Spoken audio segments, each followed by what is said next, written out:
Donc je présente la démarche d'écologie industrielle et territoriale qui est développée sur le territoire de Florence et dans la vallée de la Fensch, un ancien territoire sidérurgique.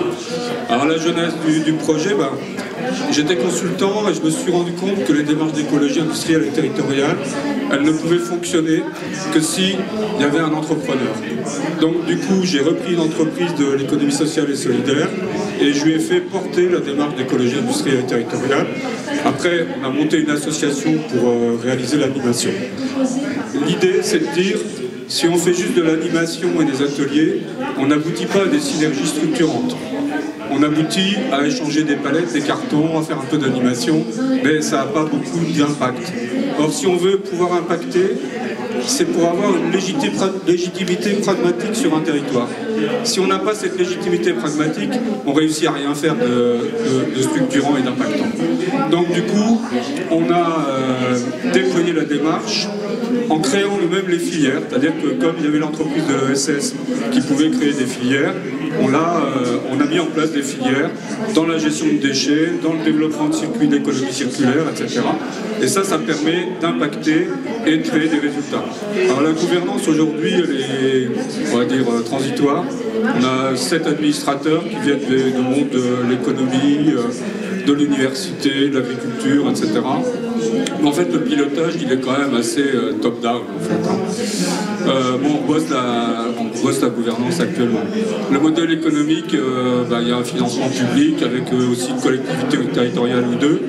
Et puis l'entreprise que je dirige aussi, elle fait le chèque à la fin de l'année quand il y a des pertes sur l'activité d'animation.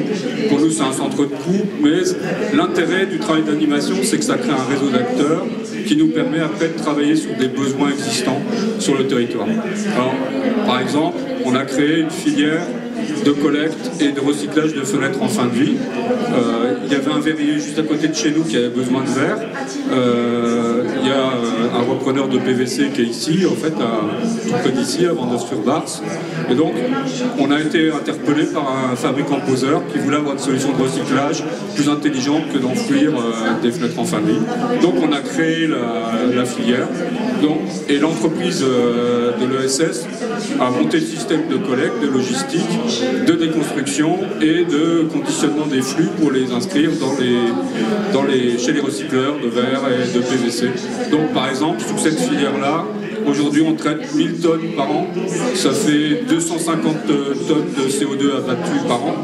Et pour les gens qui participent à la démarche, par rapport à l'enfouissement, ça leur fait économiser environ 20 000 € par an de coûts de gestion de leurs déchets. Voilà, 2 minutes, c'est très bien. Donc ça, c'était mon exemple de synergie. Et je vais tout de suite aller vers l'avenir, parce que moi j'aime bien l'avenir. Donc par exemple, ça va nous permettre d'essaimer ces plateformes de déconstruction de fenêtres dans toute la France. Donc on est en train de bâtir une franchise sociale qui s'appelle Recif. Et ce que je voulais dire de la démarche aussi, c'est qu'on a tout fait de la R&D en même temps. C'est-à-dire qu'on a des ressources chez nous et on répond à des appels à projets, de l'ADEME, etc.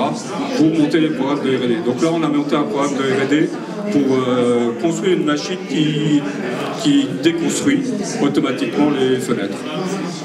Les autres choses qu'on va faire, c'est qu'on a travaillé sur l'application des principes de l'écologie industrielle et territoriale à la phase chantier dans le bâtiment.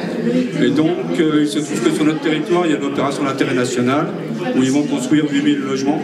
Donc on va implanter sur la zone d'aménagement une plateforme qui permettra de mutualiser de la logistique entrante et de la logistique sortante et d'obtenir à la fois des impacts en termes de CO2 en mutualisant la logistique, mais aussi des flux de déchets qui seront mieux triés parce que triés à la source. Donc c'est un investissement qu'on va réaliser en 2021.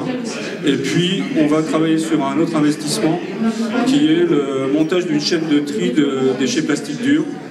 Parce qu'on trouve encore beaucoup de flux de déchets plastiques durs qui sont pas valorisés. Et donc, on travaille à l'implantation d'une chaîne de tri à Florence. Donc, on a un programme d'investissement d'à peu près 3 millions d'euros pour mettre en place ces filières sur le territoire de la vallée de la Fensch.